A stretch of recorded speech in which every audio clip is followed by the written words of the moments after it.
can't handle the truth.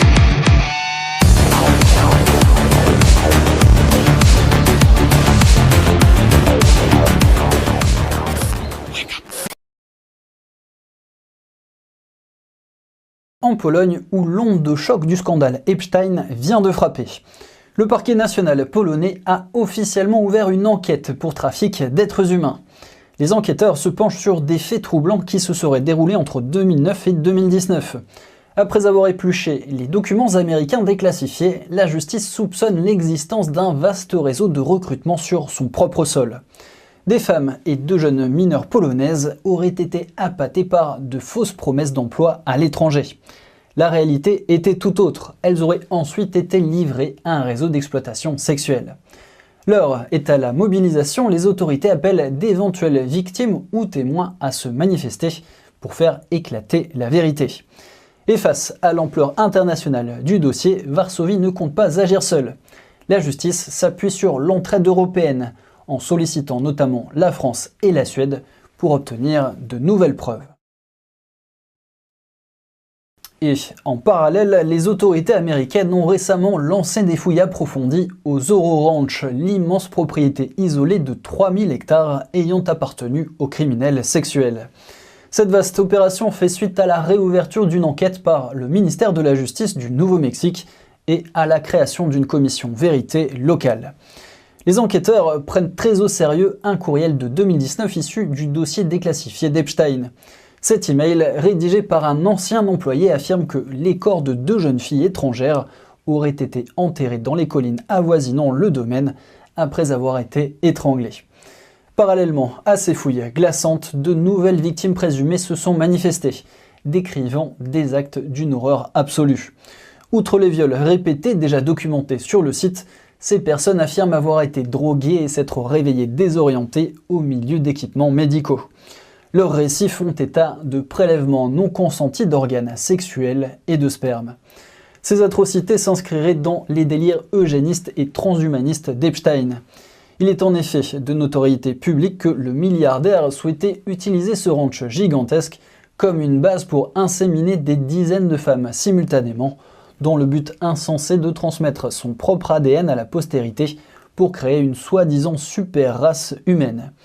Vendu en 2023 à un homme d'affaires texan qui coopère pleinement avec la justice, le ranch n'a peut-être pas encore livré tous ses sombres secrets. That night, which was almost 3 miles, but it really put into perspective just how remote the place was, where if something happens to you, there is nowhere to run, nowhere to hide, and nowhere to be heard. It's 1,000 meters away from us right now. I see some kind of large building thingy on the way to the mansion. I don't know what it is. That would be a yurt, a small round house hut commonly used as cabins or luxurious camping tents. But in this case, could it be a security hideout spot? Considering what happens to us later in the video, but we'll get there. Oh my god, we're right there. After 10 minutes of flying, there it was. Jeffrey Epstein's monstrous mansion. Except something was remarkably different. In all previous photos, there's this massive area beside the mansion that used to be quote-unquote a helicopter pad, but with new pressure to search the property, seems like the new owner's priority was to fully decimate that area. They're digging underground. Suddenly, this car pulls over and a man while on the phone suspiciously watches us from the distance. And before I could think, we had other problems. Low battery, posing risk of return. Please initiate return. We didn't have much time, so I quickly went around the place and found lots of underground vents, a hidden house on the other side of the map, and a work vehicle hurrying off in the distance. And by that time, that man on the phone drove off. Oh my god, he just made a call and dipped. I went even closer to try to capture anything unusual inside the mansion itself. As soon as we got too close, we completely lost signal. Signal. Me. Oh my god, we're not gonna make it back. In automatic return mode. I hit the panic return button, and a few minutes later, we miraculously gained back sight of the drone, already making its way over. I see him! I see him! And by the grace of God, there it was. Yeah!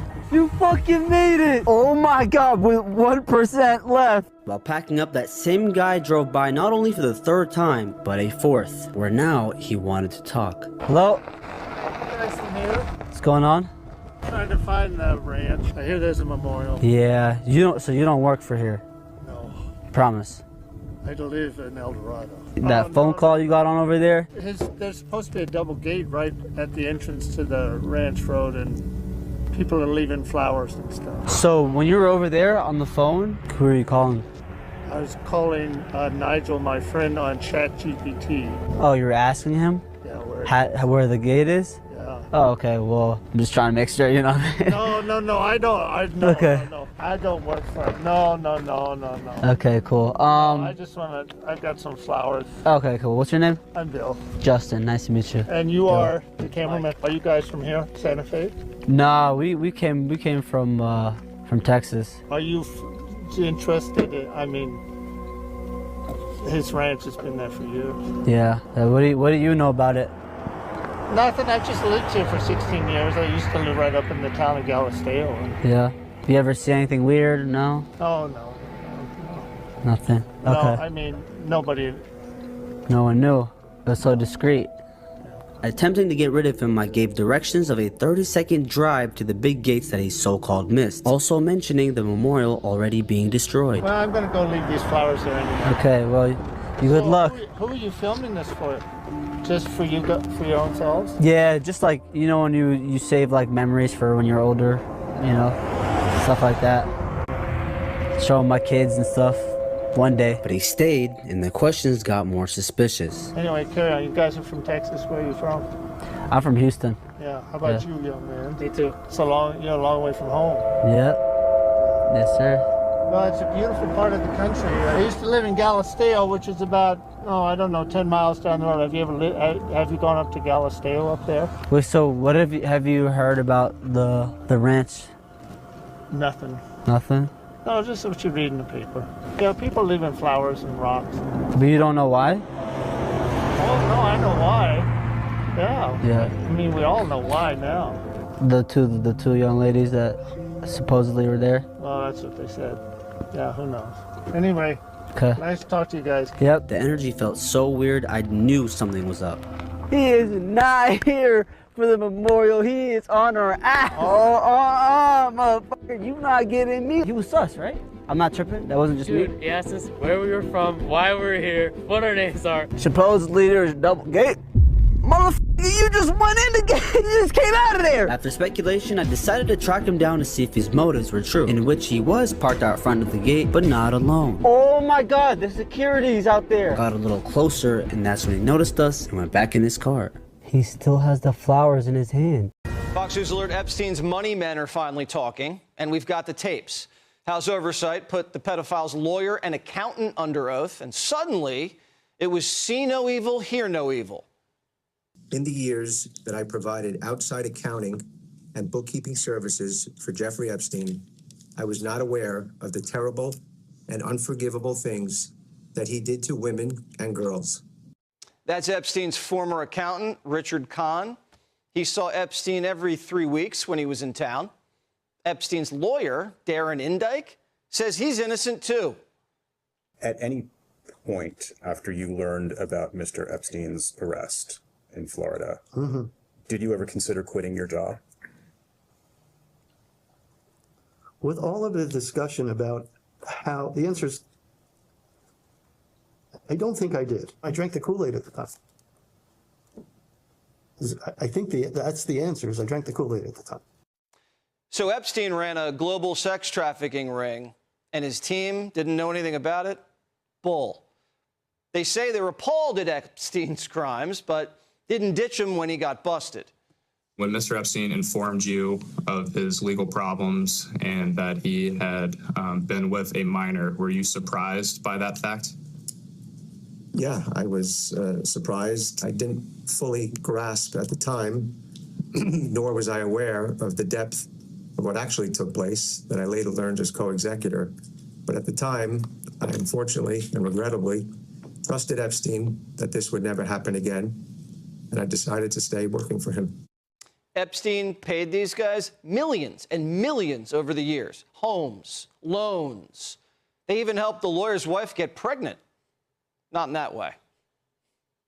My wife and I were having fertility issues. So I had asked him if it was possible for me to forego the insurance.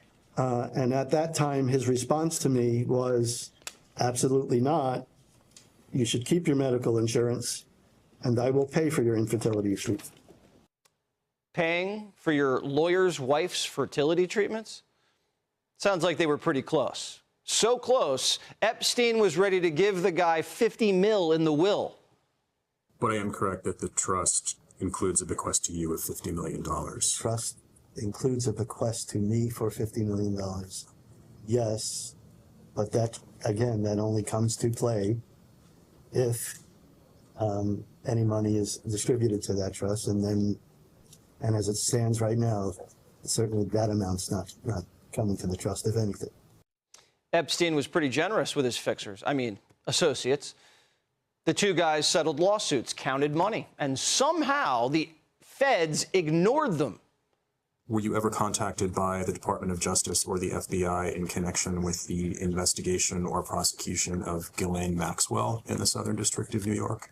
I was not personally contacted. The feds missed a lot. An Epstein accuser, Maria Farmer, told Primetime she went to the FBI about Epstein and Maxwell in '96 and says they sat on her case. And now we just found an email from James Comey's daughter, who investigated Epstein for the DOJ. Mary Comey helped shut down the state investigation into Epstein's New Mexico ranch so the feds could take over. This is the same ranch where authorities are looking into reports of bodies being buried. The feds somehow couldn't figure it out, so New Mexico just reopened its investigation. They keep saying the case is closed, but we don't have the full story. Maybe King Charles knows something. His brother was tight with Jeff. The king will be coming to the United States soon to celebrate his favorite former colony's 250th birthday. And Oversight, we hear, wants to chat. One of the gate guards who also, during the initial investigations, law enforcement and the DOJ never followed up on was Tova Noel, who actually was the gate guard. And even days prior to Jeffrey Epstein's alleged suicide, she actually received $5,000 in cash and deposited it into her bank account. And that was never anything that was followed up regarding questioning. And so Chairman Comer asked her to come in. She refused to comply. And so he'll be having to issue a subpoena. I also had spoken with the chairman, and under protection in my official capacity, actually named 4 women specifically that were given plea deals under the initial, proceedings in New York, or excuse me, the second proceedings in New York, where they testified against Ghislaine and Jeffrey. But those women, in my opinion, were complicit within the trafficking and should be looked at as potentially recharged for human rights violations and civil rights statutes. And so he'll be calling them in to testify. But again, Bill Gates will be also coming in. And I just think that this entire thing, when you look at really the totality of what we have facts on hand, again, Fox News reported on this when we found out about it over a year and a half ago, but under the former deputy director of the FBI, allegedly there was destruction of evidence. And as you saw, there was never a complete actual investigation done on this. So I think that at best we're still dealing with partial facts here. Right. We say destruction of evidence. Was that an inside job? Was that a hack? Refresh my memory. Well, so there was a hack that took place, and that was separate from the alleged destruction of evidence. The alleged destruction of evidence took place under, again, the former deputy director of the FBI. And I do believe that that was an inside job. And I say that because if you look at how this entire case was handled from the beginning, you can see, and you can talk to the victims, that it did appear that, A, powerful people were given special treatment, but also, 2, that as soon as they could, Democrats, knowing that Jeffrey Epstein did have a close connection and proximity to the Clintons, et cetera, it was not in their invested interest at releasing any of this information, which is why they had actually worked against the victims in actually giving them the information. And so, look, this is information that I documented early on. I passed this information to the FBI. And again, you know, you see that there was a massive hack done as well on the New York station, where allegedly terabytes or massive amounts of information were deleted. So that's a problem, right? Yeah, tell me the name of the deputy FBI director again, who allegedly oversaw the destruction. It was the former deputy director of the FBI under President Biden. Offhand, yeah. Got it. Okay. Thank you so much, Anna Paulina Luna. Keep us posted.